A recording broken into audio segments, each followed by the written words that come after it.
morning and welcome to the Hawaii State Senate Committee on Commerce and Consumer Protection. This is Tuesday, February 17th, 2026.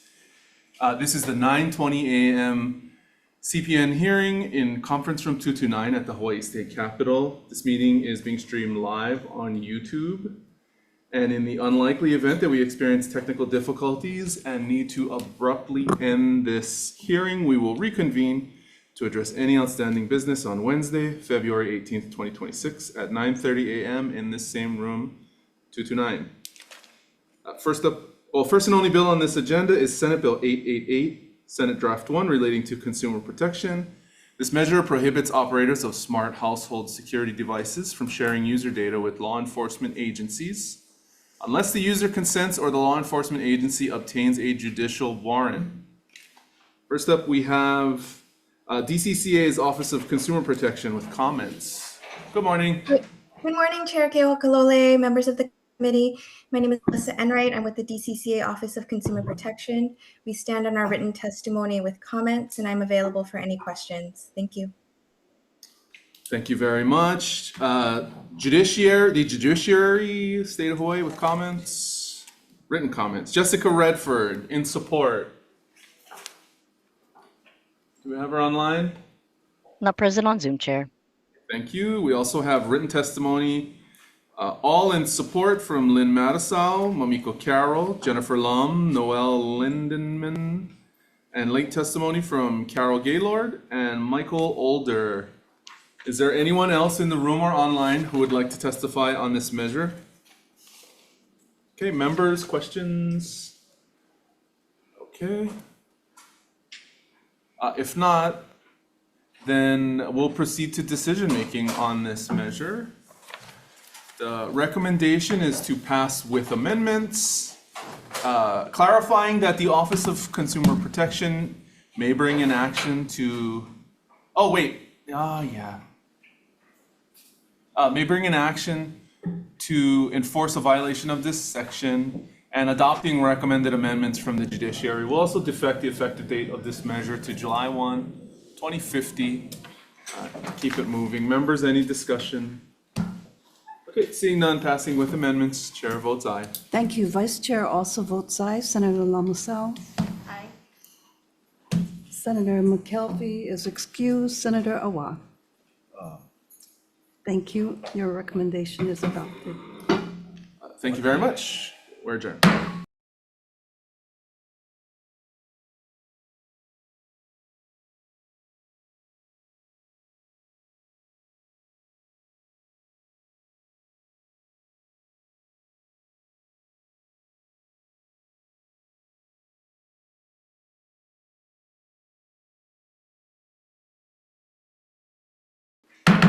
Okay, good morning and welcome. This is our 9:30 a.m. decision-making agenda for the Hawaii State Senate Committee on Commerce and Consumer Protection. It's Tuesday, February 17th, 2026 in conference room 229. This measure, the measure we'll be voting on is Senate Bill 2777 relating to insurance. It was previously heard in this committee last week. And the recommendation is to pass this measure with amendments, amending the bill to require authorized insurers to disclose the data that was proposed in the bill. The questions that we're requiring the insurers to provide to consumers are regarding the number of claims opening at the beginning of a insurance period, closed with payment during the period, closed without payment during the period, and open at the end of the period so that consumers have an idea of at what rate insurers are paying out claims. We'll make clarifying amendments, remove the requirements for the DCCA Insurance Division to do the publication, and defect the effective date of this measure to July 1, 2050. Members, any discussion? Okay, seeing none, passing with amendments, Chair votes aye. Thank you. Vice Chair also votes aye. Senator Lamusau. Aye. Senator McKelvey is excused, and Senator Awa. No. I'm sorry? No. Thank you. Your recommendation is adopted. Thank you very much. We're adjourned. Okay. Good morning and welcome. This is our Tuesday, February 17th, 2026 joint committee hearing agenda between the Hawaii State Senate Committees on Commerce and Consumer Protection and the Committee on Judiciary. It's 9:30 a.m. in conference room 229. We're hearing SB 2738 relating to tax haven abuse. And the first testifier up is the Department of Taxation with comments. Good morning, chairs, morning. vice chairs, members of the committee. I'm Robert Avila on behalf of DOTAX. The department stands on its written testimony providing comments. I'm here to answer any questions you may have. Thank you. Thank you very much. Tax Foundation with comments online. Good morning. Good morning, chairs, vice chairs, members of the committees. Tom Yamachika from Tax Foundation. We don't support tax haven abuse, but there are many practical problems with the bill presented to you this morning. For us in a relatively small state, we are better off, I think, piggybacking on IRS audits as opposed to trying to deal with multinational enterprises ourselves. That's why we have 23538.5 HRS, which calls for mandatory water's edge reporting. Presently, we can check and balance against the federal tax return filed by an enterprise because that return is on a water's edge basis, the federal return. So if the legislature wants to go a different direction, it needs to amend or repeal 23538.5 at a minimum. I've submitted extensive testimony describing the different mechanisms involved. I'd be happy to answer any questions. Thank you for the opportunity. Thank you. We also have testimony, written testimony in opposition from the Council on State Taxation, support from the Imua Alliance, Johnny May Perry, and Theodore Metros, and opposition late testimony from Jen. Is there anyone else who would like to testify on this measure? Did we lose someone on Zoom? If you wanted to testify, you can turn your video on so we know you're there. Sorry, Chair, they were for a later agenda. Oh, got it. Thank you. Anyone else in the room? Okay, members' questions. Okay, seeing none. Should we move into decision making? Sure, I think so. Okay, so the recommendation on this measure is to pass with amendments, adopting the recommended amendments from the Department of Taxation, making technical non-substantive changes, and defecting the effective date of this measure to July 1, 2050 to keep this pretty complicated conversation about taxation and tax fairness in Hawaii going. Any discussion? Okay, seeing none, passing with amendments, chair votes aye. Thank you. Vice Chair also votes aye. Senator Lamasau. With reservations. Thank you. Senator McKelvey is excused. Senator Awa. Aye. Recommendation is adopted. Thank you. Same recommendation for JDC members. Any questions or concerns? If not, Vice Chair. Senator Rhodes? Aye. Vice Chair votes aye. Senator Chang? Excused. Senator San Buenaventura? Aye. Senator Awa? Aye. Measures adopted. Thank you very much. We're adjourned.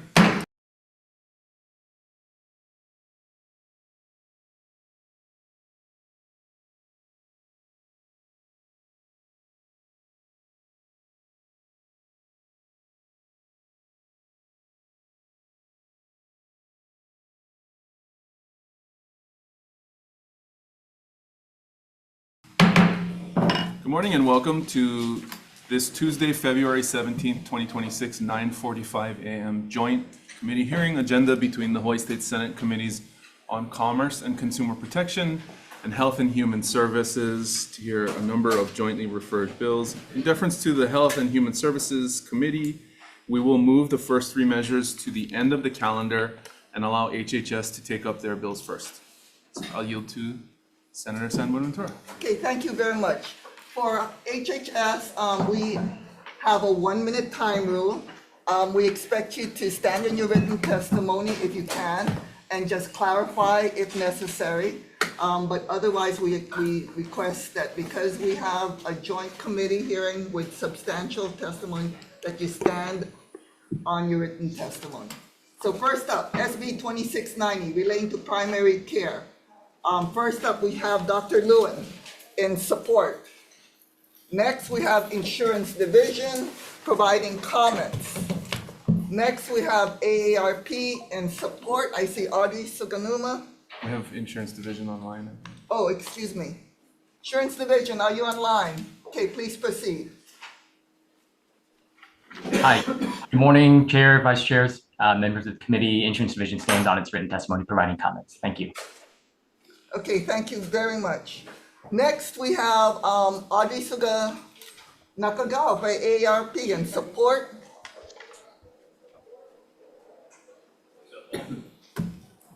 Next, we have Dr. Goskowitz in support.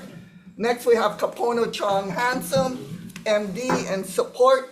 Michael Ching in support. Esther Smith in support. Alan Novak in support. Kelly Whitty in support. Groskowitz online. Goskowitz, please proceed. You have 1 minute. Dear Senators, thank you very much for hearing this measure. The federal government designates all of our neighbor islands and rural Oahu as health professional shortage areas. Our 43% shortage of doctors on the Big Island is likely to worsen as many of us over age 65 retire. A study in the Annals of Internal Medicine found that people living in health professional shortage areas on average died about a year earlier than those that had better access to care. That means that our family and communities on the neighbor islands are dying prematurely because of our lack of primary care providers. If we had had the opportunity to, like a number of other states, boost our targeted funding for primary care to 12 to 15%, as many states have done, that would have actually lowered our global healthcare costs now and lowered the costs and made even our insurance companies more sustainable at this point.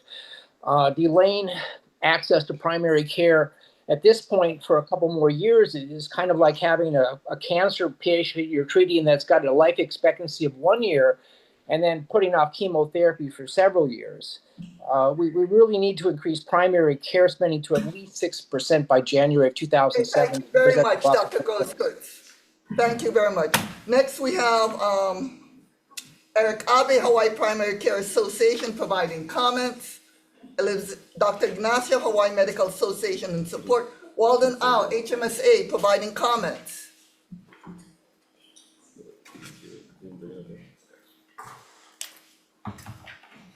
Good morning, Chair San Buenaventura, Chair Keokalole, Vice Chair Fukunaga, members of the committees. Walden Au on behalf of HMSA. We appreciate the intent of the measure, but would just like to point out that appropriate medical spending must take several factors into account, including age, risk profile, and other disease burdens and local utilization patterns. We worry that setting a set percentage for medical spend could, in the long term, actually increase the cost. And while there are no parameters for where the cost of them, or excuse me, the extra cost would come from, we would hope that the committee would consider bringing up a working group similar to what we did for prior authorization last year. Thank you for the opportunity. Okay, thank you very much. Next, we have Alan Novak in support, Kelly Whitty in support again, and Vince Yamashiro, doctor, in support. I see Dr. Jack Lewin here, present. Are you ready to? Yes, thank you. In support. May I comment? Yep, come on up. Chair, Vice Chair, members, thank you. Originally, this bill had a lot of detail in it that we think was better removed and just the focus stay with primary care at SHPN. But this primary care issue is there might be an increase in premium, a slight increase in premium for a short time as we ramp up to this, but this is an effort the state needs to take. It's clearly a well-demonstrated effort. So we'd strongly support moving in this way. I don't think a work group is going to come up with anything more dramatic than the recommendation that's already here. But I think that the original bill just had a bunch of other provisions that were best removed just to focus on this. So thank you very much for that. Thank you very much. Stephen Kimball in support, Sarah in support, Tyler McMurray in support, Colleen Inouye in support, Dr. Dan Akiona in support, Rachel Wilkinson, Hawaii Association of Health Plans, providing comments. Rachel, are you present? Thank you, Chair. We're going to stand in our written testimony to provide comments. Ryan Yamai, Director of DHS, providing comments. DHS, are you present on Zoom? Not present on Zoom, Chair. Okay, members, any questions for SB 2690? Okay, moving on. SB 3103, relating Sorry to. to interrupt, Chair. We have someone from DHS that just joined the Zoom call. Okay, DHS, please proceed.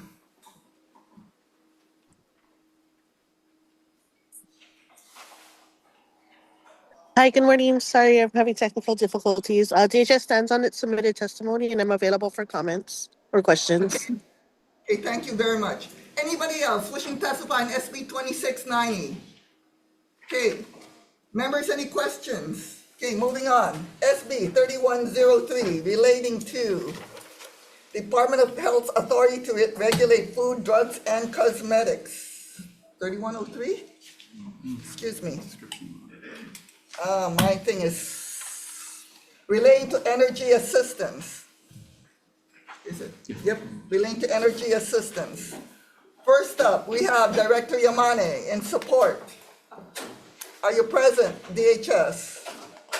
Okay, next we have Michelangelo in support. Chair McNutt for the Division of Advocacy will stand on our testimony and strong support. Thank you. Okay, thank you very much. Next we have John Itamura in support. Morning, Chair, Vice Chair Ashley Norman. PUC. On behalf of Chair Itamura, available for questions. Thank you. Shannon Alivado for Hawai'i Electric in support. Betty Lou Larson, Catholic Charities in support. Scott Sato, Kauai Island Utility Cooperative in support. Chris Cofield, Imua Alliance in support. Veronica Moore. KIUC online. Who's that online? KIUC. KIUC, please proceed. Sorry, Chair. This is Scott Sato from KIC. We just stand on our written testimony in support. Thank you. Thank you. Veronica Moore, are you present in support? Anybody else wishing to testify on SB 3103 relating to energy assistance? This is basically creating a Hawaii version of LIHEAP. Chair, we have DHS on Zoom. Okay, please proceed.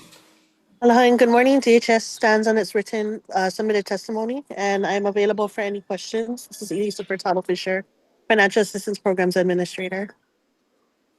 Okay, thank you very much. Anybody else wishing to testify on SB 3103?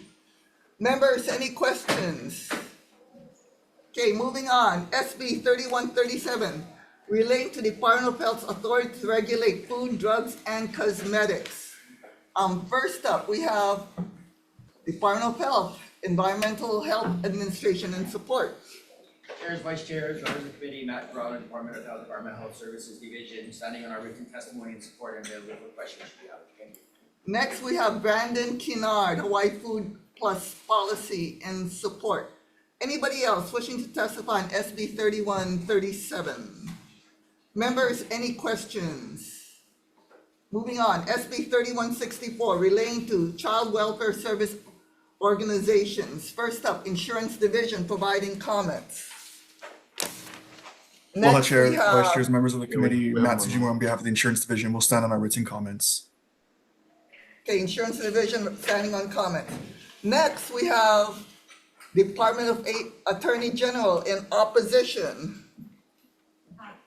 Please proceed. Good morning, chairs, vice chairs, and committee members. We really want to express our appreciation for the intent of the bill, but we're opposing it for the reasons stated in the testimony. Wanted to just clarify that there are no statutory requirements to have the indemnification clauses in it, but we're merely suggesting that the existing procurement process could deal with adjusting and making sure contracts that are awarded from the department do adequately cover insurance costs as they rise. Thanks for the opportunity to testify, and I'm available for questions. Can you state your name, please? Deputy Attorney General Lila King. Thank you. Thank you. Thank you very much. Trisha Kajimura in support. Aloha, Trisha Kajimura from Parents and Children Together. Just wanted to emphasize that in support of this bill, this is an urgent measure for PAC to continue operating as a child welfare services organization for the state. We ask you to please move the bill to continue discussion. Thank you. Thank you very much. Next, we have Catholic Charities, Betty Lou Larson in support. Not present on Lynn Zoom, and Chair. They're not present on Zoom. Next, we have Lynn and Jeff Watanabe in support. Amanda Pump in support, Child and Family Services. Mihoko Ito in support, Sanhai. Evan Oy. She's right here. Okay, come on up, Mihoko. Good morning, Chair, Vice Chair, members of the committee. Mihoko Ito, on behalf of Parents and Children Together, we just want to reiterate our support for this measure and note that with respect to the opposition of the Attorney General, the indemnity provisions are really a cost shifting mechanism. And what's happening right now is because these providers are stepping into the shoes of the state to provide these services, but yet forced to accept all of the liability and duty defense costs, that's really our concern. And the impact of not doing anything will result in these cases being turned back to the state. So we just wanted to note that for the record. Thank you. Okay, thank you very much. Next, we have Hawaii Association of Justice, Evan Oy in opposition. Come on up. Good morning, chairs, vice chairs, members of the committee. Evan Oy on behalf of the Hawai'i Association for Justice. You have a written testimony. We stand in strong opposition to this measure. I think our primary point of concern is that the measure as drafted right now might not accomplish the goals, which is to ensure, lower insurance costs. So then the only resulting effect or negative effect of the bill is that the removal of joint and several liability will ultimately disadvantage abuse victims at the end of the day, leaving them undercompensated for the injuries that are caused during this time. So, we'll stand on that and, are available for any questions. Thank you. Okay, thank you very much. Next is we have Johnny May Perry in support. Linda Jenkins in support. Anybody else wishing to testify on SB 3164? Members, any questions? Okay, seeing none, moving on. SB 3206, relating to cannabinoids. First up, we have the Department of Attorney General providing comments, I believe. Good morning, Alana Bryant, Deputy Attorney General. The department notes recent changes to the federal farm bill that take effect in November 2026. We recommend that this bill align to those changes as noted in our testimony. We also note that the Department of Health currently has the ability to change the allowable amount of cannabinoids in its administrative rules. I'm available for any questions. Thank you. Okay, next we have Dr. Fink from Department of Health providing comments. Okay, next, right? Andrew Goff. Morning, Chair, Vice Chairs, members of the committee. Andrew Goff for the Office of Medical Cannabis. As the Attorney General has noted, the federal law is in flux right now. It's scheduled to change in November of 2026. This bill would allow for hemp-derived products to be sold at a potency of 5 milligrams. That would be in violation of that federal law change. The federal law could change again in that time or change again in the future. We do have in our regulations the authority to change the potency, so we would recommend keeping that flexibility and allowing us to move with the federal law. Thank you. Okay, thank you very much. Next, we have Christine Dent, Prosecuting Attorney's Office in opposition. Good morning, Chair, Vice Chairs, and members of the committee. I'm going to jump in my testimony to the vagueness issue, the constitutional defect that we noted in our testimony. Senate Bill 3206 does not allow hemp processors to sell tinctures and hemp flowers containing more than 5 milligrams of THC per serving. However, the bill never defines what constitutes a serving of either tinctures or flowers. For tinctures, the bill states that it only must contain not more than 1 ounce per container and a maximum concentration of 5 milligrams of THC per serving. And for hemp flowers, the bill states only that hemp flowers shall have a maximum concentration of 5 milligrams of THC per serving. The questions that this bill cannot answer for tinctures: is serving measured by volume?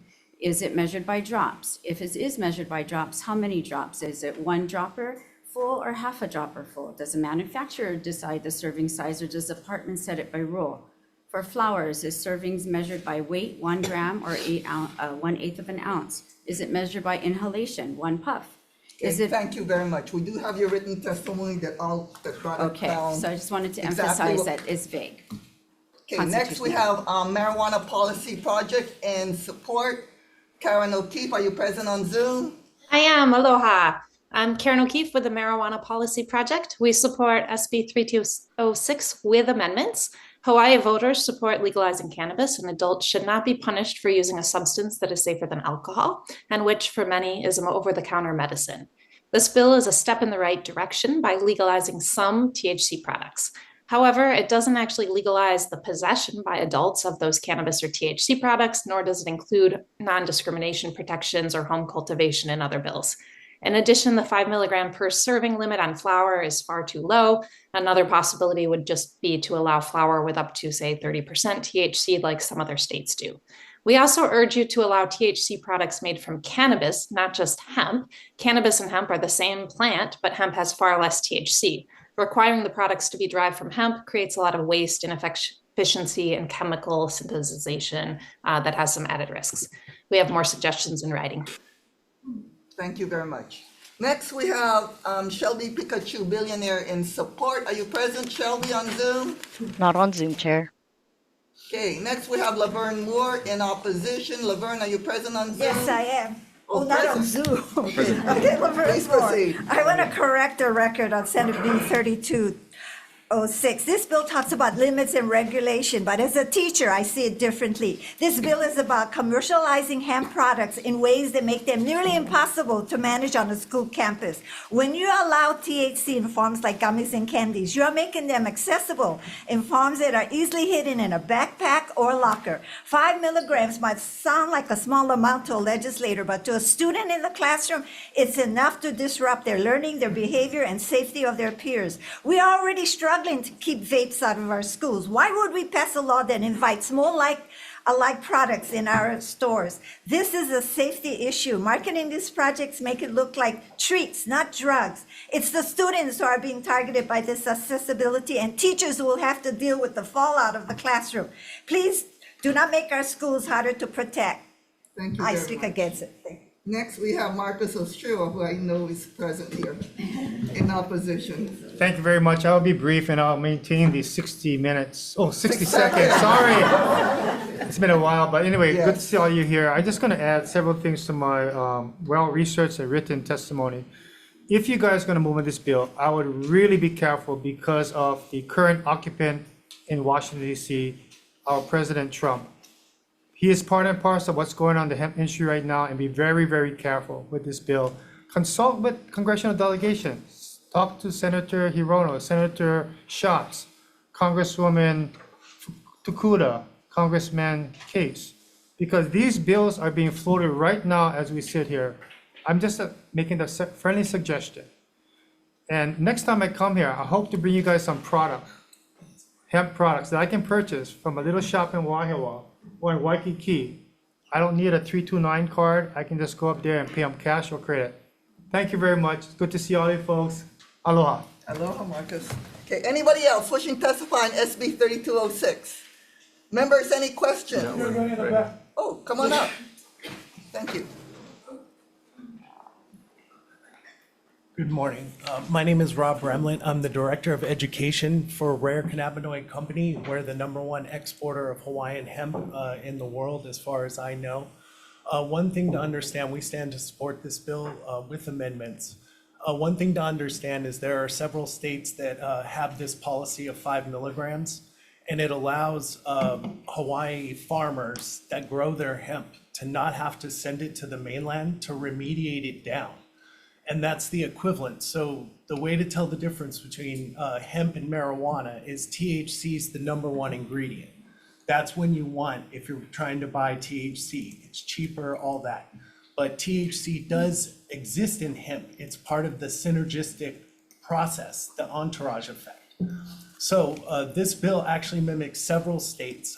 I have met with Senator Schatz and Congressman Case in the last 2 weeks to support something similar like this, which was proposed from a senator in Oregon. Thank you very much. Thank you very much. I'm Okay. here for questions. And I see other people on Zoom. Please, Nicholas Leverance, please identify yourself and what your position is. Good morning, chairs, vice chairs, members. Nikos Leverins with the Drug Policy Forum of Hawaii in support of this bill. The reality is that manufactured hemp products are now available widely here and across the country. So this bill is important to allow those engaged in the cannabis and hemp sector to enter the marketplace. We understand that federal law may be in flux. I think that the law may be retracted at a later date, given the significance of the manufactured hemp cannabis sector. So it's critically important for this legislature to give local businesses and local producers the opportunity to participate in that marketplace. Mahalo for the opportunity to provide testimony. I have other amendments in our bill. Thank you. Thank you very much. And I see somebody else wishing to testify. Please identify yourself and your position. Hello, chairs, vice chairs, members of the committees. Robert Bence, longtime generational farmer from Kula and member of the Hawaii State Hemp Task Force. I'm sorry, there's so much bills when we're so busy farming. Never saw this one, but this is in line with the Hawaii State Hemp Task Force recommendations. I agree that there's a lot of bad United States hemp operators that are selling completely illegal products. I think you guys have done bills that dealt with that. Hawaii only has a handful of hemp farmers. I grew certified organic CBG and CBDV. When those are tested, even at harvest, they never go hot. 5 milligrams, I might not even sell them that high, but that is what the market is everywhere else. So I strongly support this bill. Mahalo. Thank you very much. Anybody else wishing to testify on SB 3206? Members, any questions? Kim, Yeah, I have a question for Department of Health. please proceed. Yeah. Andrew, can you square what happened in the Farm Bill with what's going on regarding the descheduling of cannabis? Looks like they're lumping hemp in with cannabis, but then descheduling it, but I'm not sure I know what I'm talking about. Yeah, I don't know if that is able to be squared. I think that that does create some inherent confusion. I think ultimately there are 3 federal things at play. One is they narrowed the federal farm bill to basically restrict THC products that are hemp derived. And then separately, President Trump issued an executive order that he wants to reschedule cannabis to Schedule 3. So that would make medical cannabis slightly more viable. Our program would still not be compliant with the Schedule 3. But he also announced that CMS is going to cover certain costs related to CBD. And they're they're currently drafting rules. They might be ready to issue soon. The problem with all this is we don't have federal guidance on what this means. And the FDA is supposed to be coming out with something. It was due 2 weeks ago. We expect that any moment. CMS is supposed to be issuing guidance on the insurance. So we aren't really sure where any of this is going on the federal level. And that ultimately is why we should keep it flexible so that we can meet the federal law and align the state law with it in rules. Okay, so I know that there is a rulemaking process that needs to be undertaken to reschedule cannabis from Schedule 1, where it's at right now, to Schedule 3. What's the normal timeline and what exactly does the executive order do to amend that process? So the timeline is unclear. The method is even unclear because they could just issue a rule. I mean, with this federal administration, they could do whatever. Today, right now. Normally, it would go through rulemaking process. There probably would be a hearing. I think the DEA would run it because the DEA, it's their rules. And then that could take a year, 2 years. But they could expedite it. Trump's executive order did ask for expedition. And, like I said, they could just issue an order without any rulemaking process whatsoever. As expeditious as possible. Right. What if Trump announced on X tomorrow morning that cannabis is now Schedule 3, and we treat it like it's Schedule 3. How does that impact these hemp farmers and as it relates to this bill? The hemp farmers, not so much. For the medical cannabis program, our program would still be in violation of a Schedule 3 program. You would still need FDA-approved drugs. There are no FDA-approved cannabis drugs. There are Epidiolex in that are from CBD. Essentially, it would allow medical cannabis dispensary licensees to deduct their taxes. That's really the ultimate thing. And it would ease up research. But for hemp, it wouldn't really have any implications. Now, the CMS guidelines might. So the CMS comes out and says that their insurance will cover a certain amount of CBD products. We don't know what that means, CBD products, right? Could it have a certain amount of THC in it? Is it limited to what the federal law change in November is going to be, which is 0.4 milligrams per package, which is very low.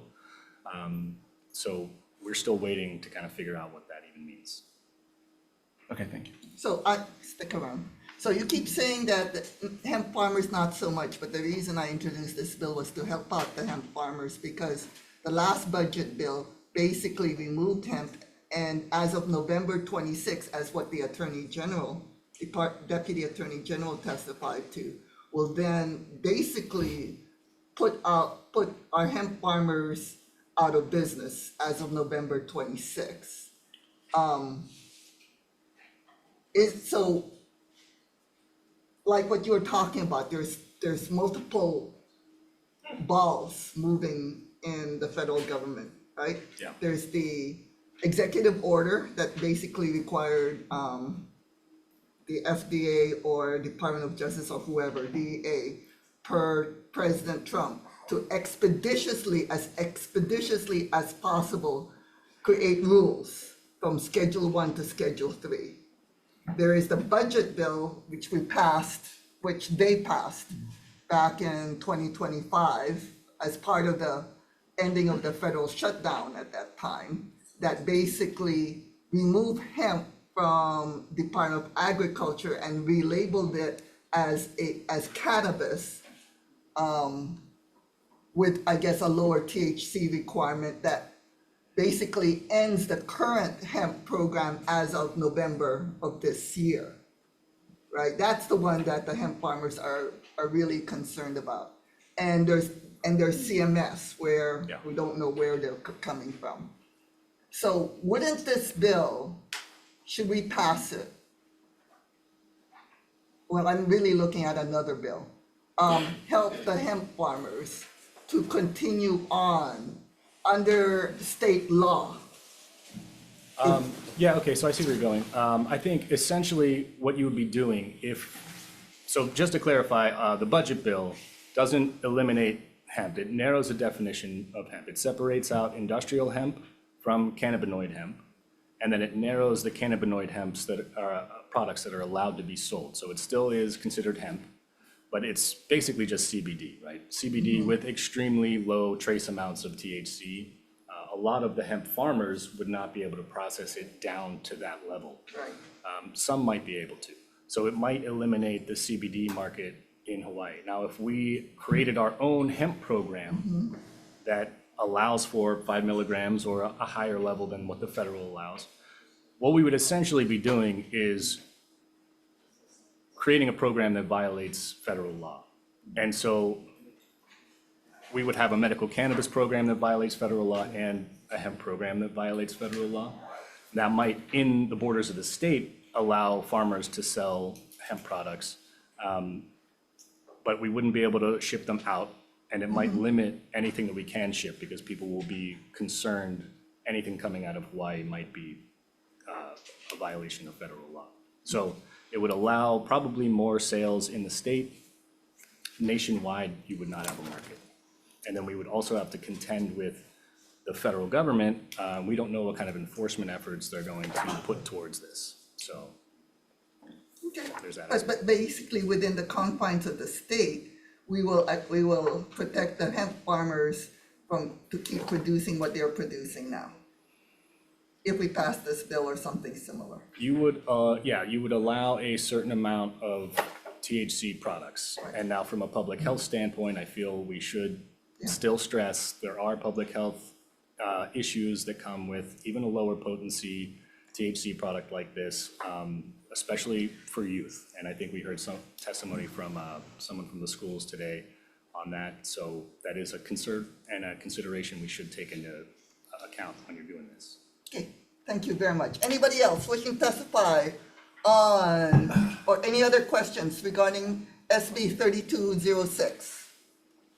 Okay, moving on. SB 2933, relating to healthcare costs. First up, we have Dr. Lewin in support. Chairs, members who share our written testimony. Okay, thank you very much. Next, we have Insurance Division providing comments. Please proceed. On Zoom. Insurance Division. Identify yourself. Oh, sorry, Justin Chu for the Insurance Division. We stand on our written testimony providing comments. Thank you. Okay, next we have Carlotta Armino, Office of Information Practices, providing comments.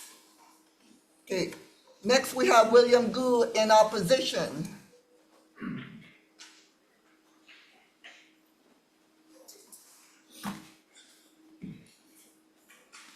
Morning, chairs, vice chairs, committee members. I'm William Gu, testifying on behalf of Pharma, which stands on its written testimony and opposing the bill.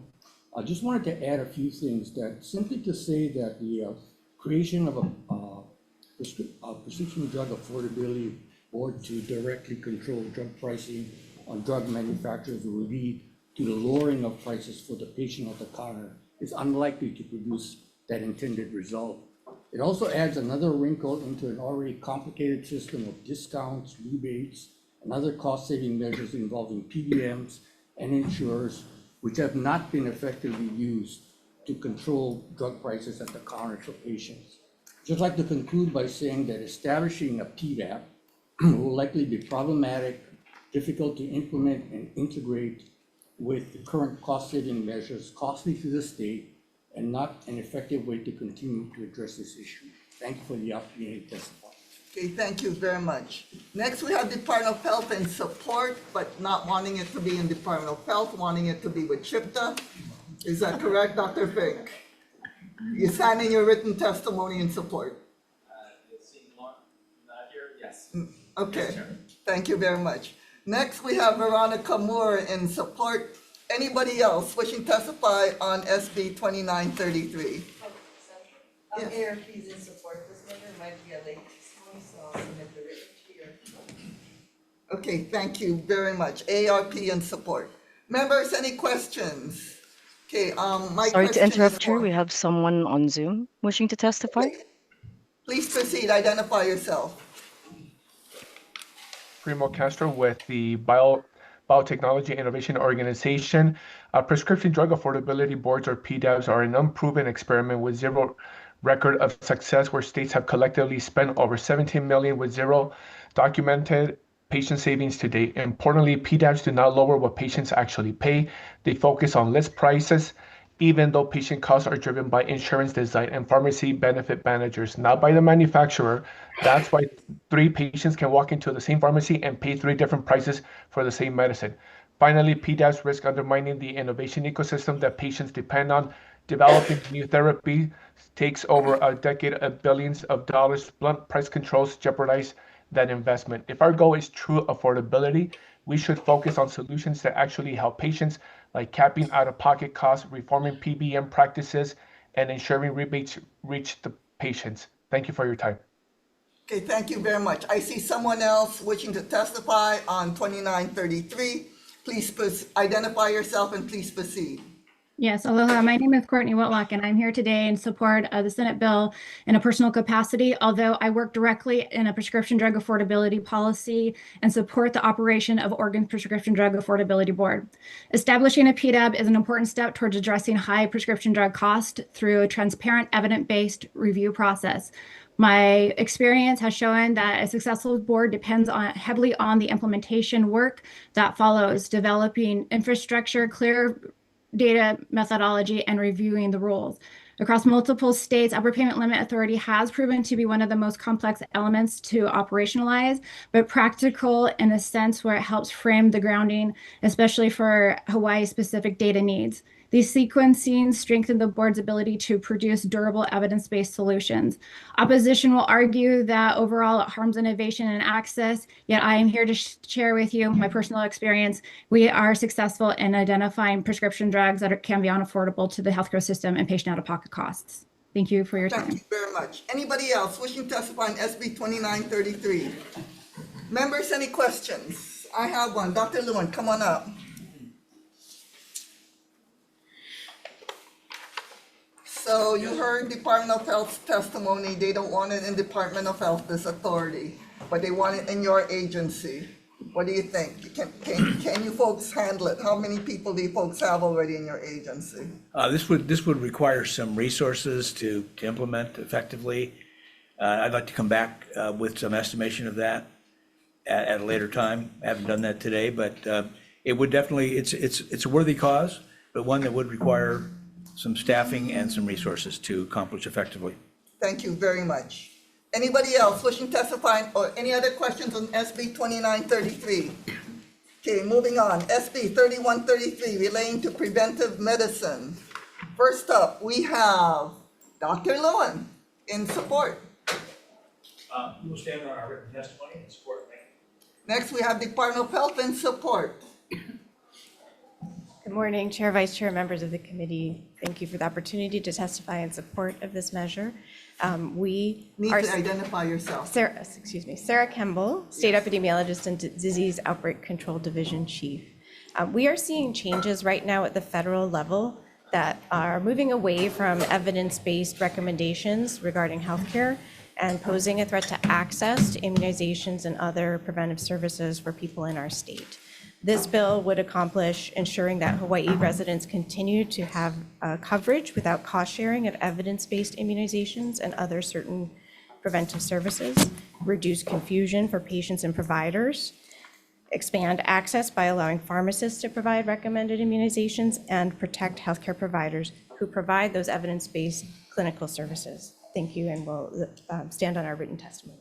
Thank you very much. Insurance Division providing comments. Please proceed. Morning, chairs, vice chairs, members of the committee. Justin Chu for the Insurance Division.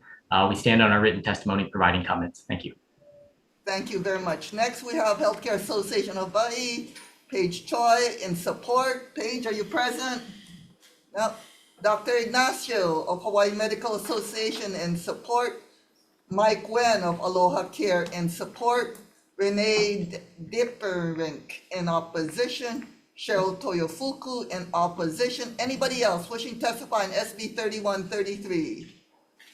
Members, any questions?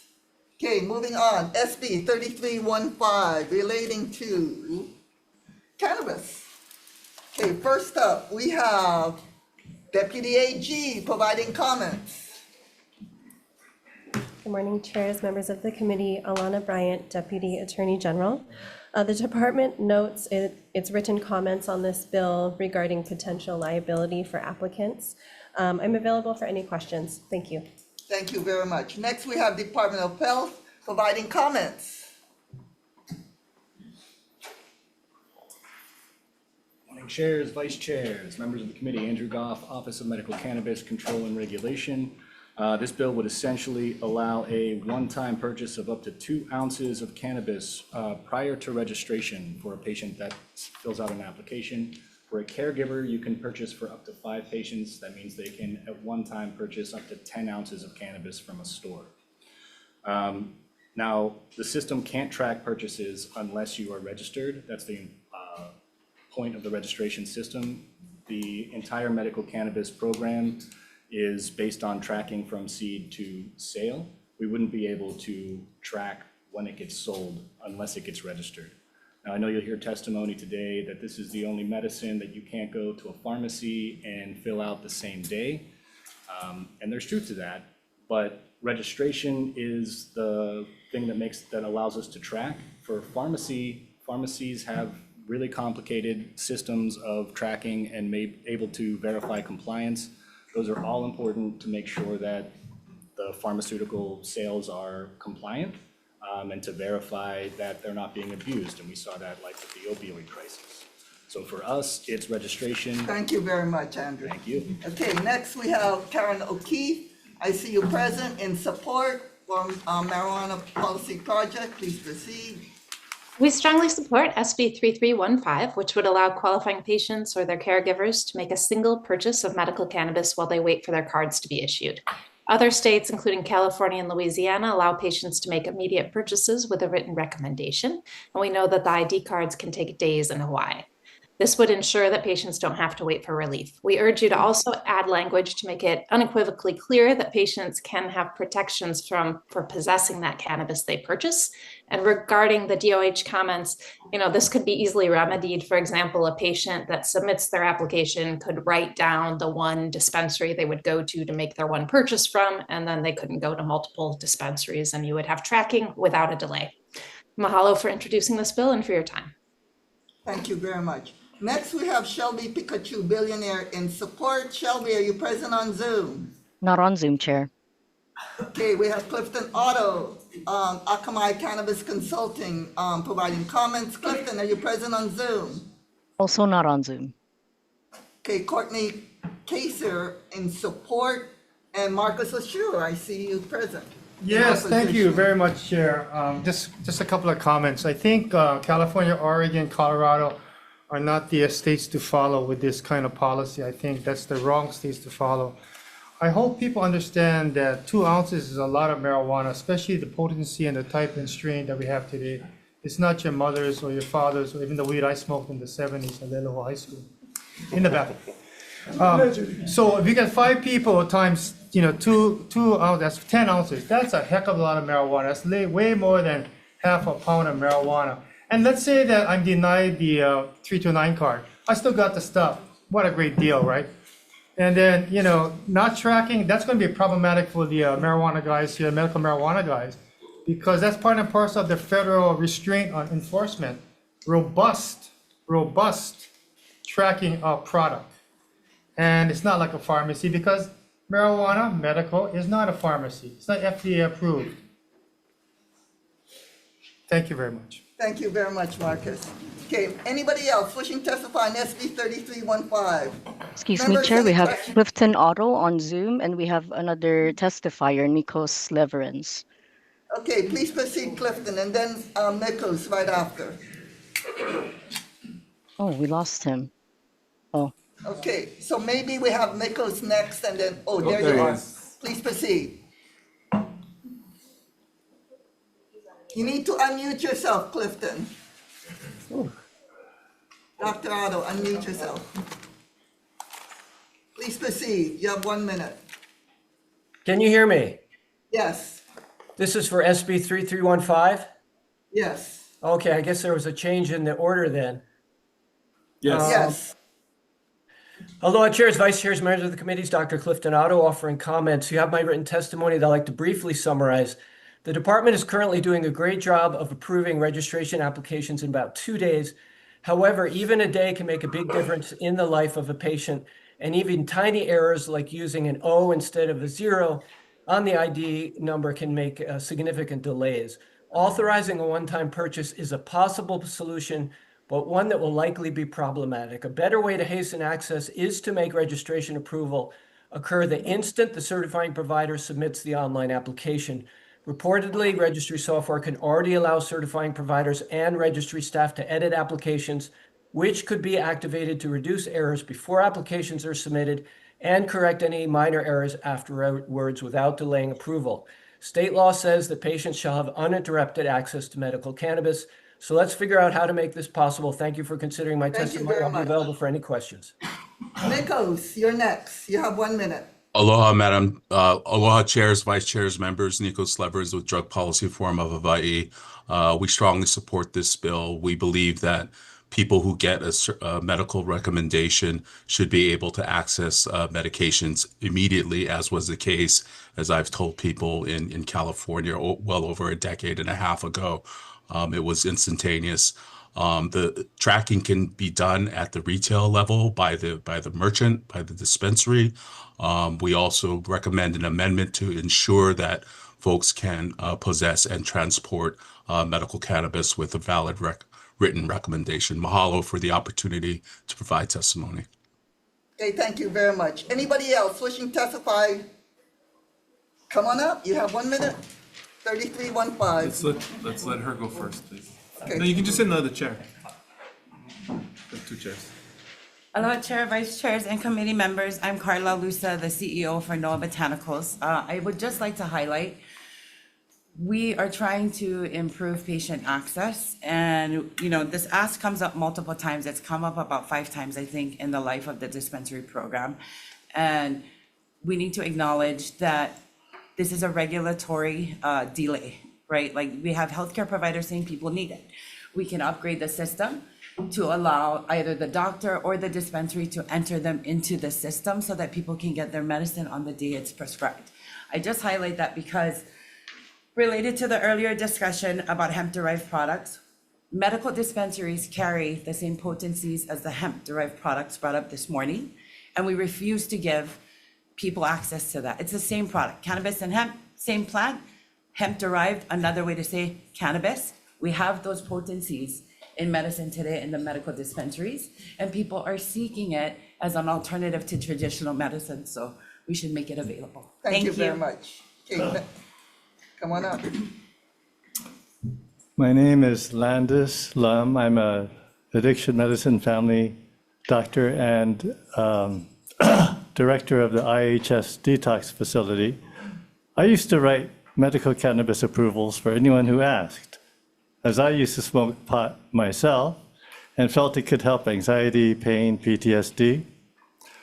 But there are much better treatments for these conditions than weed. And doctors and nurses writing cannabis certifications don't see them back to monitor either effectiveness or side effects. Cannabis edibles or flowers have never been FDA approved for any medical indication, guaranteed their potency or purity, nor found their benefits to exceed their risks based on sound research, randomized controlled studies. So saying medical cannabis gives it unwarranted stature. So you're in opposition to Correct. Thank you. Thank you very much. Okay, anybody else? Come on up. Good morning, chairs, vice chairs, members of the committee. My name is Tai Chang. I'm president of Aloha Green. I stand in support of SB 3315. This is a measure that has, as the previous testifier had noted, has been tried a few times. The DOH themselves admit that there is up to a two business day delay for qualification of the patient or registration of the patient. When this does happen on a weekend, the state's not open on the weekend, and when there is a bank holiday, the state's also not open. So conceivably, a patient could wait up to 5 days before they're able to collect their medication from one of the dispensaries. And in response to other testifiers, our products are tracked, we're audited independently, and we have multiple systems in place that ensure the potency, quality, and the quantity of the product that's provided to patients. Thank you very much. Thank you very much. Anybody else wishing to testify in SB 3315? Members, any questions? I do. Andrew Goff, come on up. So you heard Clifton Auto. Can't you folks just automatically register people? Our system does require approval before we register. You can edit it after approval, but right now we do require approval. And I should note, Who does approval? The system has mechanisms, and then we have to review and approve it. Okay, so is that the 2 to 5 days that the prior testifiers say is what's happening between the time of application and the time of approval? Yeah, that's right. And it is down to 1 to 2 business days, and providers can request expedited, and we can do same day. We're also updating our system, so our system will make it a little faster. That'll come online probably later this year. Okay, so there's a potential for same day. Mm-hmm. So if they apply online, you will have that ability to track, right? With the application is online. and Not with the and track back? application, it's the registration number, and that's because the tracking system and the registration system are two different systems. So the registration system needs to approve the application, give you a registration number, give that to the tracking system, and then the tracking system uses that number to track the purchases. Okay, but can't you by administrative rules relate back to a one-time purchase? It would still be we would still need the registration number to track the purchases, so it's not really a legal issue, it's more of a system issue. Administrative, okay, thank you very much. Anybody else testify? Oh, go ahead, Senator Pavella. So we're hearing the testimony, a lot of the guys who support him that's in the industry. But what I want to know from you guys, like, okay, when I go to the doctor and they prescribe something to me, before I could get this medicine, I got to try other medicine. So these guys are going to the doctor and they're getting prescribed marijuana.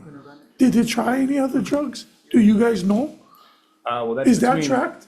Well, that's between them and the physician, and ultimately that's why we do want them to go and interface with the physician to make sure that the drugs that they are taking don't interfere with cannabis, to make sure that they are right for cannabis, and they don't have any issues, predisposition to psychosis. So the doctors that prescribing this marijuana card for medicine, how much of that is being tracked or even watched for not having abuse? We don't track the doctor prescribing. I mean, the doctor does have to register with us, and they do have to keep medical records, and we can do investigations into those medical records to make sure they are adequately providing services to their patients. But we don't track the doctors per se. We do track the patients on the patient side, and that's kind of how the prescriptions work too, right? The doctor writes the script, the pharmacy fills it, and then there's mechanisms for the pharmacy to confirm with the doctor, did you mean this? The doctor says yes, that kind of thing. But with medical cannabis, it's a little different. So you don't think there is a chance of having abuse through that system if the doctor's prescription, same like with opioids, right? I write so much prescriptions, I get flagged. How come we don't have that same thing for medical marijuana? Yeah, I mean, we do have the ability to review physician records, and so that's the check on that. So if we do flag that a physician is registering a lot of patients, or we think that they're not, we've had reports of like fraud and physicians that are just taking money and not issuing cards or something like that. And so we are able to go to the physician, ask to see their records, make sure they are actually seeing the patient, actually giving them medical advice, and registering them. We don't really get involved in whether the medical decision to issue a card is correct, but we do make sure that the physicians aren't abusing the system. No, the only reason why I bring this up is because in my community, the doctor no longer do practice. Every Wednesdays, when he gave out the card, we had lines outside his door. And guess who was writing the prescription? Because it was pre-signed, his registered nurse. The physician wasn't even on the island. Right, so, and that is why we need that authority to be able to inspect the physician records, to make sure that that doesn't happen. Okay, thank you, Chair. Okay, anybody else wishing to testify on SB 3315? Okay, members, any other questions? Okay, Sorry, Chair, we have moving on to the Pikachu top Billionaire on Zoom. Okay, please proceed, whoever is on Zoom.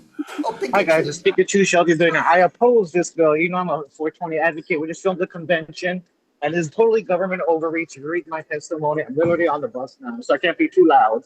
But they don't have the rights for the cops or Dole to go ask about medical history, someone's diabetes, whether they're taking drugs or not. That's totally government overreach, breaking HIPAA laws. But I do agree for regulation, but not through this. So I oppose this bill. Thank you very much, everyone. Okay, thank you very much. Anybody else wishing to testify on SB 3315?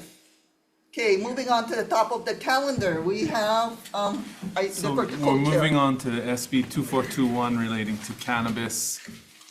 For everyone in the audience and online who intends to testify, I would just like to note, part of the reason why we do testimony limits is to make sure these bills get hearings before the deadline and allow people who have signed up and registered the time and the chance to speak, having taken the trouble to come here in person or register online.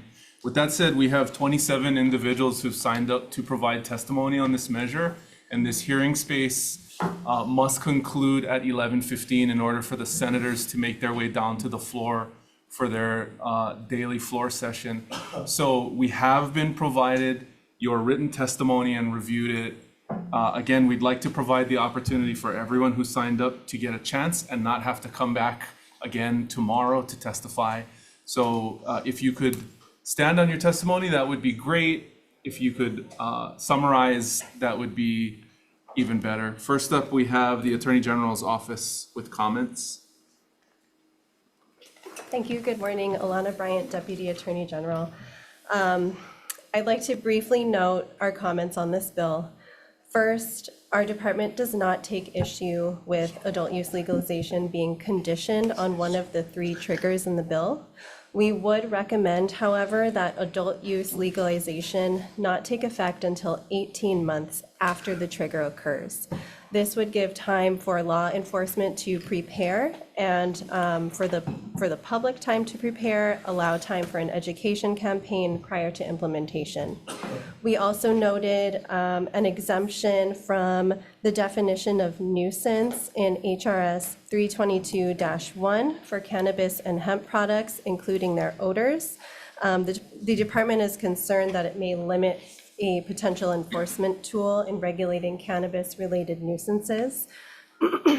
We suggested several other technical amendments related to HRS Section 712-1270.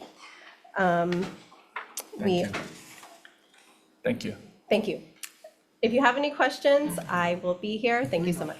Thank you very much. DCCA with comments.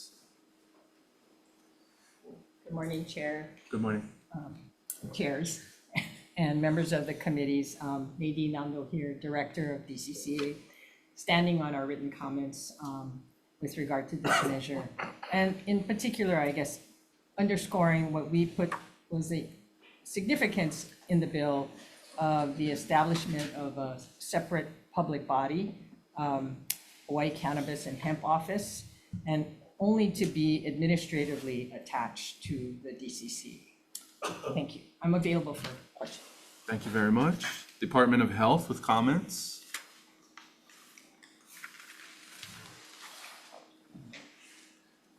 Morning, chairs, vice chairs, members of the committee. Andrew Goff for the Office of Medical Cannabis Control and Regulation. Initially, I would like to note that the bill does include comprehensive public health safeguards.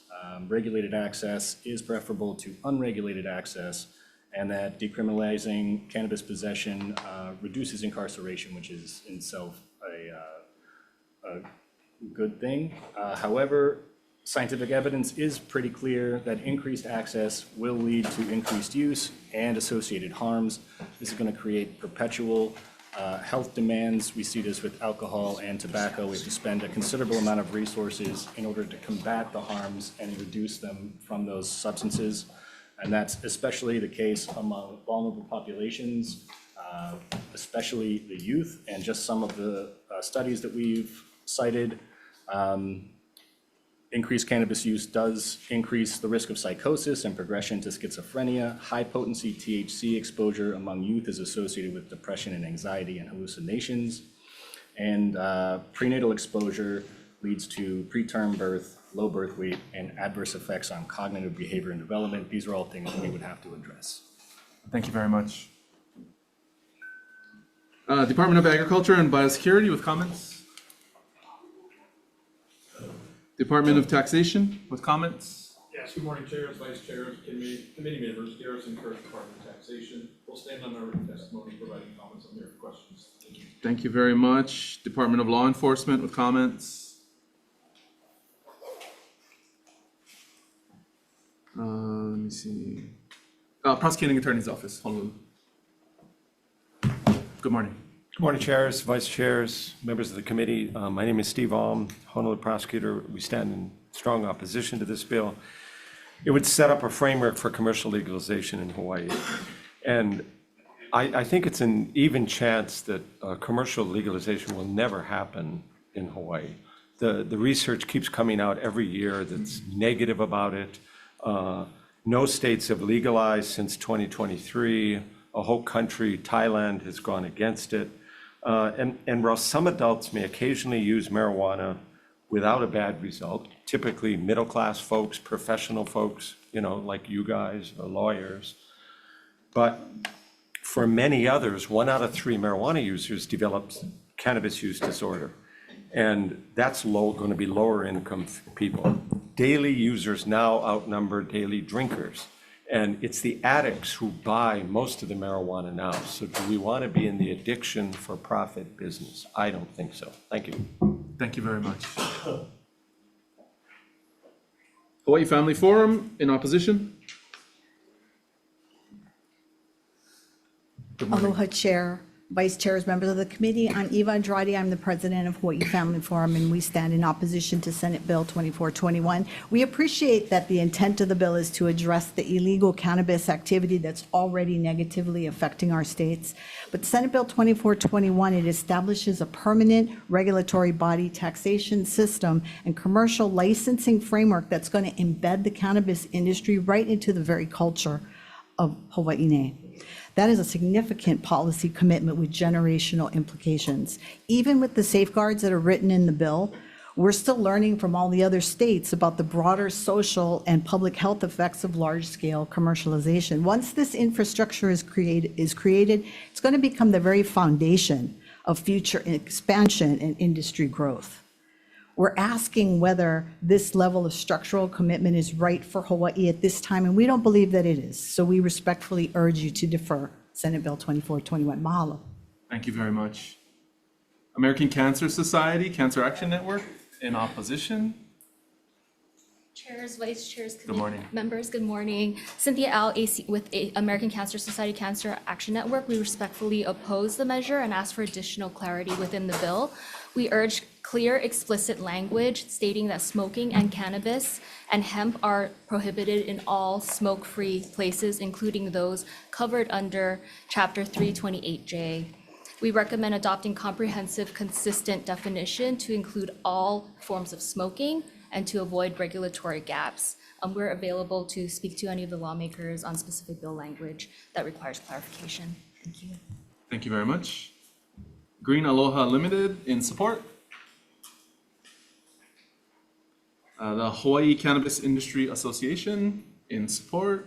Good morning. Good morning, chairs, vice chairs, members of the committee. We find ourselves here again another year. Let's remind everyone in this room today that this bill does not legalize marijuana. It does not legalize cannabis. It requires 3 triggers, 1 of 3 triggers to occur, 2 of them being federal legalization of cannabis, which would mean that it would be allowed to be sold in any state in the United States, and Hawaii would therefore have a more restrictive program than the federal government if the Supreme Court allows for the sale of cannabis, and number 2, if President Donald Trump deschedules cannabis to nothing on the schedule list. The third option, yes, the third trigger is a constitutional amendment in the state of Hawaii, and if that were to occur, it would mean that it would be allowed in the state, but still it would be federally legal. So just to remind everyone, it's just set the framework so that Hawaii is not left behind if the federal government allows for the sale of cannabis. Thank you very much. Thank you. Big Island Grown Dispensaries, in support. ACLU Hawaii, in support. Institute for Human Services, in opposition. Good morning. Morning. Chairs, co-chairs, members of the committee, I'm Connie Mitch. I'm the executive director for IHS, the Institute for Human Services. And I think I just want to stand on our testimony, but also to just add that our experience with homelessness, every day I'm dealing with substance use disorders, and I just fear that this is going to just make it worse. I think that we already see, like all around us, the evidence of what Department of Health testified to, and I just fear that it'll just grow.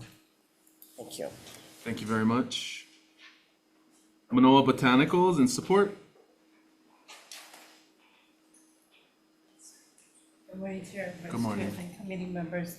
I stand on my written testimony and would just like to highlight, so it's a framework bill, not a legalization bill, but I think everyone can acknowledge that the lack of the current regulatory framework is demonstrated with the explosion of hemp-derived products, right? We have no laws written to regulate the differences or similarities between cannabis and hemp, and this is what this does. We also need a single regulatory agency to take ownership of a very complex plant, and we currently do not have that. We have no agency willing to enforce HAR, Hawaii Revised Statutes, and the Penal Code. That is why we have an explosion of unregulated cannabis sellers in the state. And all of that stuff is out of state. I hear all the local hemp farmers, we should support them. Status quo and a lack of regulatory framework does not do that for anyone, including the medical patients that still need access to medicine. Thank you. Thank you very much. Tax Foundation with comments. Not present on Zoom, Chair. Thank you. Hawaii Transportation Association in opposition. Also not on Zoom. Thank you. Marijuana Policy Project in support. Aloha, I'll keep it very short. Adults should not be punished for relaxing with cannabis, which is safer than alcohol and many medications. We support the bill's thoughtful regulatory framework, but urge you to remove the trigger and make it effective without delay. Instead of derailing lives and driving sales underground, Hawaii should legalize and regulate cannabis now. Legalization will generate up to $151 million in annual tax revenue once it's been implemented, which would make a world of difference for your constituents at a time when the social safety net is facing devastating cuts. Mahalo. Thank you very much. Shelby Billionaire in support. Do we have you online? Hello, guys. Thank you very much. Yes, I support this bill. You guys are doing an awesome job. And just to repeat earlier from those comments, they should be focusing on more serious drugs like fentanyl, methamphetamine, human trafficking, drug smuggling. Marijuana is papalolo, chibu, yayu, aloha. Please pass this bill. Thank you. Drug Policy Forum of Hawaii in support online. Aloha chairs, vice chairs, members, Nikos Leverins with Drug Policy Forum of Hawaii.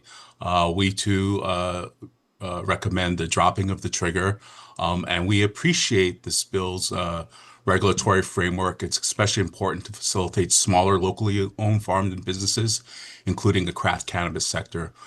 A recent report commissioned by the Hawaii State Department of Health, authored by Cannabis Public Policy Consulting, indicates that by year 5, gross receipts of cannabis sales will exceed $1 billion. With a 15% total tax rate, tax receipts will exceed $100 million each year.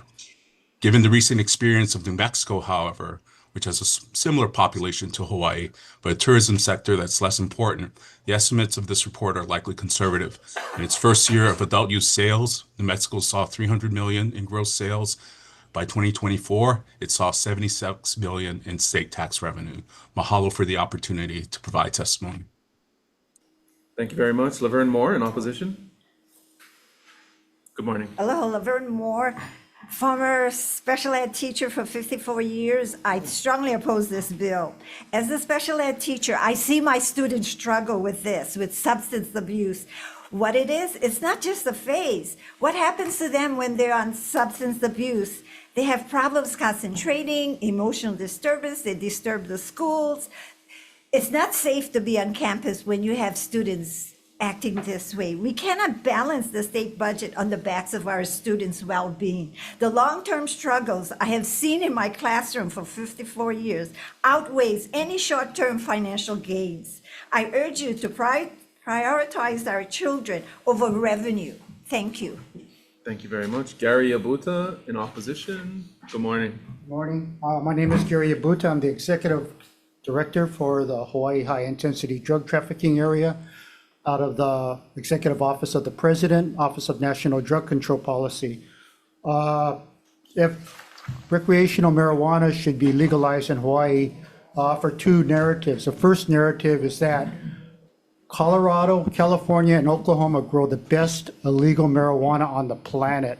They are using the freight system, train systems to transport marijuana throughout the country, including the West Coast. These organizations are being run by Mexican cartels and Chinese national and the China Communist Party. That marijuana will come to Hawaii just like methamphetamine and fentanyl does.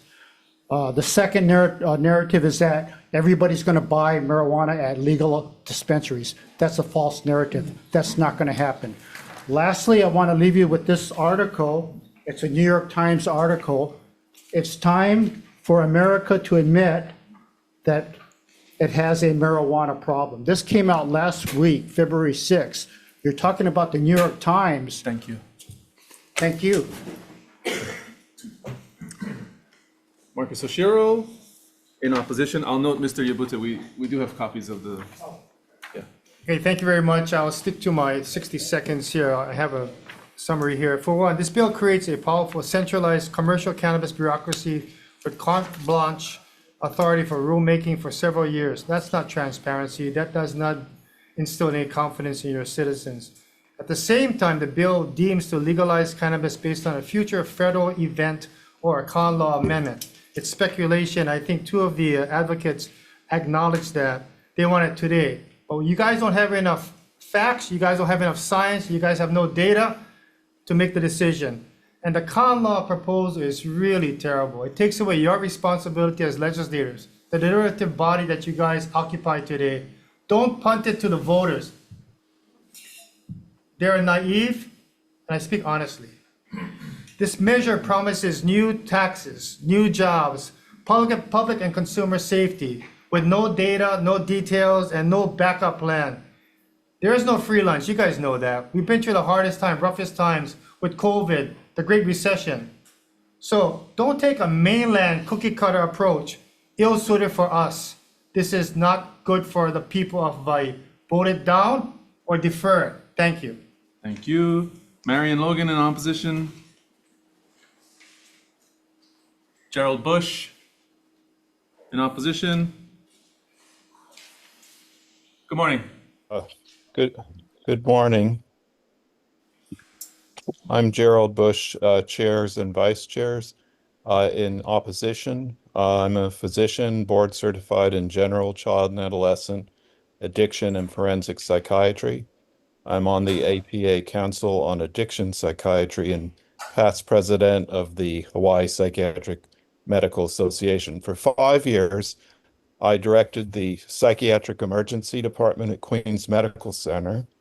In my final year, I saw increasing cases of teenagers presenting with cannabis-induced psychotic disorder, first break psychosis triggered by cannabis. This is happening now before commercialization. This bill does not protect the communities that will bear the greatest burden. The legislature should not repeat a pattern that history has already judged. Thank you. Thank you very much. Robert Bentz, online in opposition.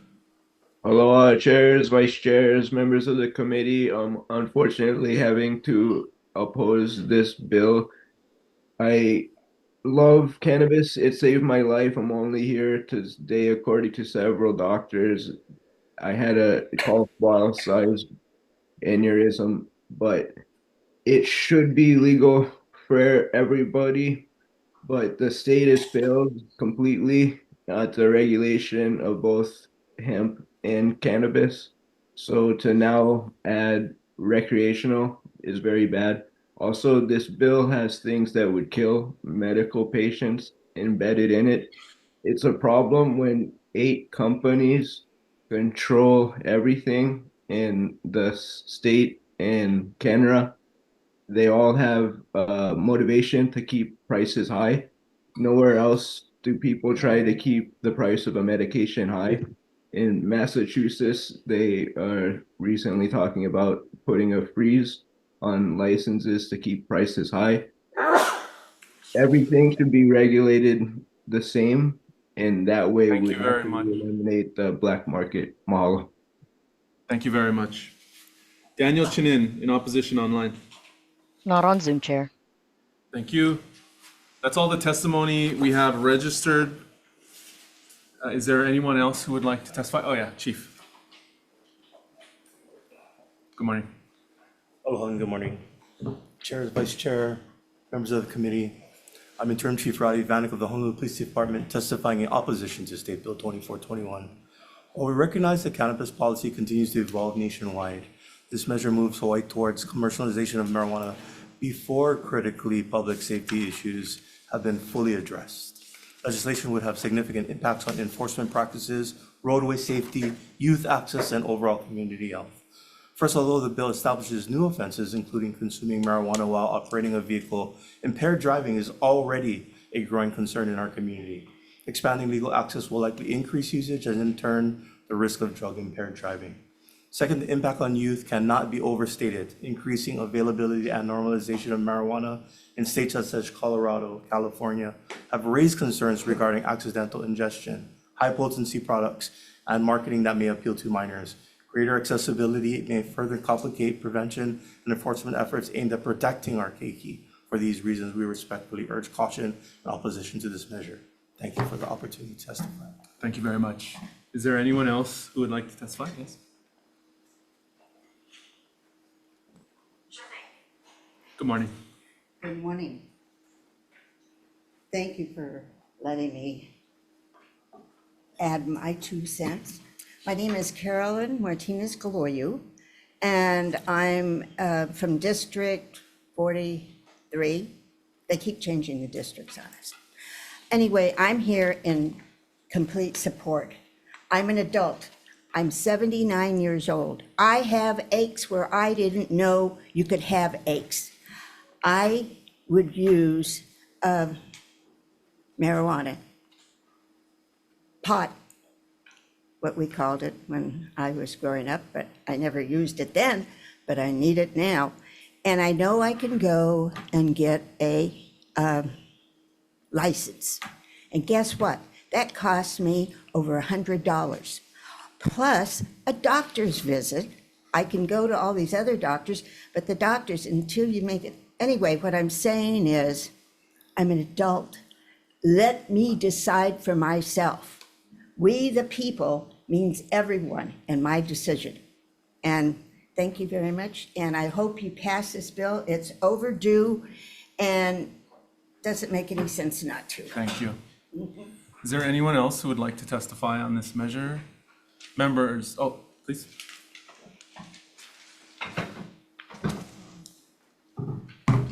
Committee members, I'm Landis Lum, addiction and family doctor and director of IHS Detox Facility. I oppose bill.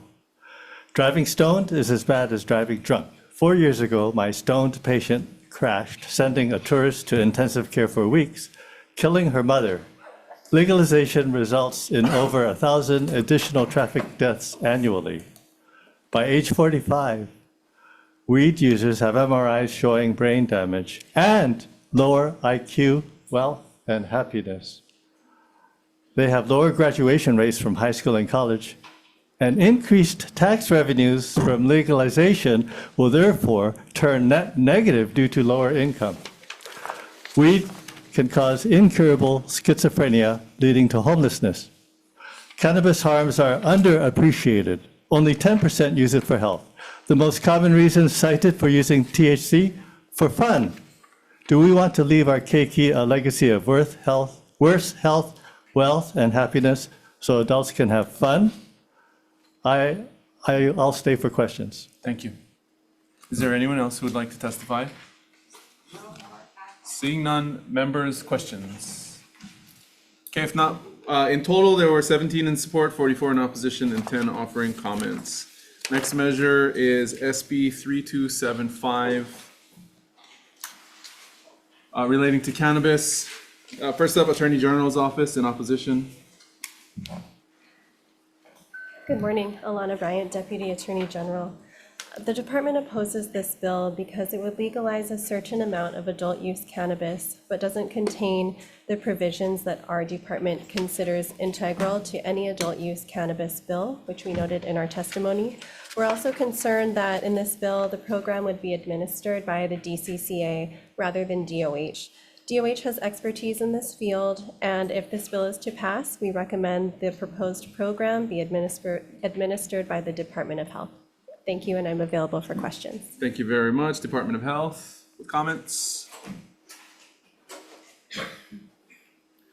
Chairs, vice chairs, members, Andrew Goff, Office of Medical Cannabis Control and Regulation. We echo what the Attorney General said. This bill would essentially allow anyone that is over 21 to grow, manufacture, and sell cannabis.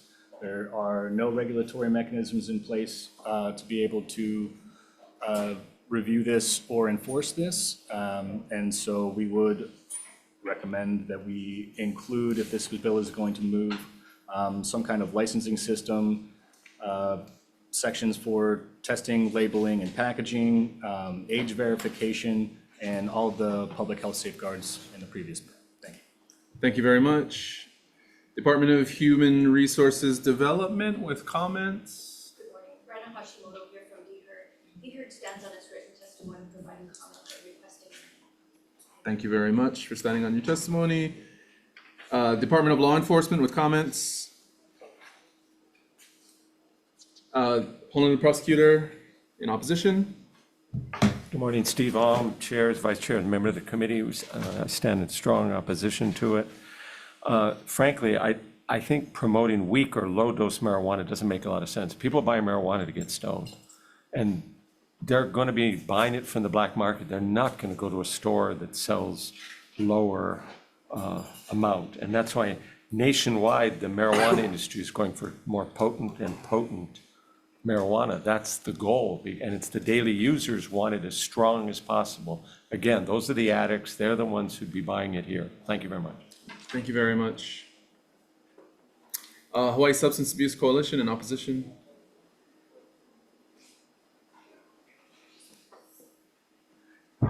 Good morning, Senators. My name is Alan Johnson, Hawaii Substance Abuse Coalition. Finally, we're getting valid clinical studies that the preliminary results have said that the legalization did increase youth use. It did so through a cultural shift where parents and children began to feel it is safe. And this happened to all states, including Hawaii. So whether you legalize or not, this happened. The cultural shift increased the rates. Then a countercultural message began to say that it's not safe for the use. And so as those states who invested heavily in prevention were able to bring their rates down. And so the preliminary result of the study is to say it's a call to action. Those states like Hawaii who have not invested in prevention to protect our kids should do so now. We urge you to consider HB 814 and SB 2287 to protect our kids. Thank you. Thank you very much. Hawaii Family Forum in opposition. Aloha, my name is Eva Andrade. I'm the president of Hawaii Family Forum, and we oppose Senate Bill 3275. The bill is described as a low-dose, low-potency bill, but lower potency doesn't mean low risk. Even small doses of THC can impair judgment, especially when it's consumed in edible form. And the bill permits the home cultivation, and that's where we get worried that it's going to end up in the hands of our keiki. Public policy, it carries cultural consequences, and when the state authorizes its broader use, then it does send the message to our keiki that it's safe. And safe means that they're going to have a lower perception of risk. And we appreciate that this legislature always prioritizes prevention, education, and treatment, and that's where we'd like to see you put your efforts. So please defer Senate Bill 3275. Mahalo. Thank you. We'll take a quick recess.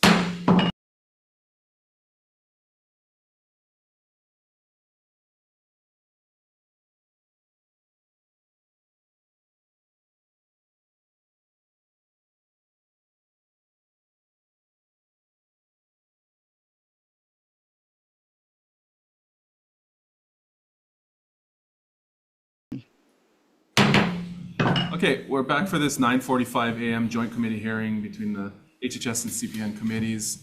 We were taking testimony on Senate Bill 3275. We do need to adjourn this agenda at 11:15.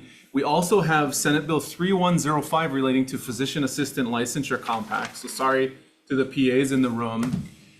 We cannot make decisions on measures in which we have not received and heard testimony. So we will take testimony we'll take three more people, and then we will defer the rest of the registered testifiers on this bill and SB 3105 to tomorrow, Wednesday, February 18th at 10:06 a.m. in this conference room 229. We'll defer action on the rest of the agenda until tomorrow so that we can vote everything out before the Thursday, or make recommendations on all the measures before the Thursday lateral deadline. Next up, we have the Coalition for Drug-Free Hawaii in opposition. Good morning. Chairs and members. My name is Greg Chapkus. I'm with the Coalition for Drug-Free Hawaii. I'll be brief. My few brief points are, while it looks good, reduced THC, lower potency does not eliminate public health risk. Expanding legal access and commercial availability, even at reduced potency, is likely to decrease perceived risk of harm. And when we're working with kids, it's all about reducing risk factors, increasing protective factors. Prevention research consistently shows that when perceived risk declines, availability increases, youth use and experimentation rise. And we all know, or maybe 90% of substance use disorders begin in adolescence. So I believe that also that marijuana is by far the primary substance of admission for ADAD-funded adolescent treatment services at 71% versus alcohol 11%, tobacco 18%. So in summary, please defer this for reducing the risk factor and increasing protective factors. Thank you. Thank you. Institute for Human Services in opposition.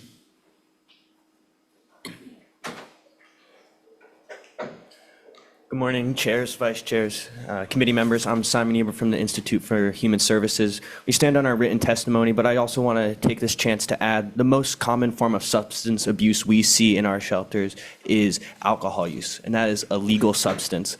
Legalizing marijuana, even in this low potency form, creates windows that it can be more abused than it already is by people that are going to choose to take this form of a drug. But that's all I wanted to add. Thank you for the opportunity. Thank you very much. ACLU of Hawaii in support. Okay. Gary Yabuta in opposition. Thank you. What is low potency? What is high potency? And how is law enforcement going to be able to distinguish low potency, high potency, or whatever threshold? In Texas, law enforcement is staggered. They have truckloads of marijuana, cannabis, or whatever you want to call it, and they have to get testing from a certified FDA lab, which is highly costly. There's no mechanism for law enforcement that I see in Hawaii that can distinguish between low potency, high potency, illicit, and legal marijuana. There's just no way. There's no scientific method. At this time, I strongly oppose this particular bill. Thank you very much. And for the last testifier for today's hearing will be Karen O'Keefe from the Marijuana Policy Project online. Thank you. We support legalizing cannabis and lower dose THC products. However, as was noted before, the bill needs amendments to responsibly regulate and license production and sales.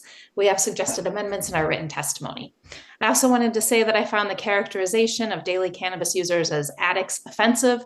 I live in a legal cannabis state. My husband is one of the many Americans who uses cannabis every day to manage pain in lieu of over-the-counter painkillers, which have far greater risks. Your constituents deserve the same freedom. Also, data has shown that teen cannabis use has decreased in the vast majority of legal cannabis states, and I would be happy to provide you with the data. Thank you for your time. Thank you very much. We're going to conclude the agenda for today. If you signed up, but we didn't have time for you, we apologize. We'll take it up tomorrow in a joint agenda at 10:06 a.m. in this conference room 229. Before I adjourn, I'd just like to note there are a number of individuals who submitted testimony who did not register and provide written comments. Please see my clerk, Jamie, who's going to raise her hand right there. We want to make sure that we have you registered because you show up on the feed, and then if you're not in the testimony file, it looks a little weird. So technology, right? Thank you very much. We are adjourned.